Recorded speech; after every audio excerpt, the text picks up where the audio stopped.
हिम्मत भी न करना मेरे रास्ते में आने की, वरना कुचल दूंगा तुम्हें, उसके तन से जुदा कर देंगे। उसने मेरे भतीजे को मारा है, मैं उसकी नस्ल मिटा दूंगा।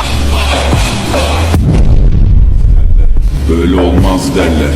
Onlar gibi düşünme. पता उनको नहीं मिलती जो जुल्म करते हैं, Müslümanız düşünce. इंसाफ पर चलने वालों को मिलती है। İstikамete saldır. İçinde Allah, dilimde Allah, zikrimde Allah, fikrimde Allah, hakkında Allah, aşkında Allah, aslında Allah.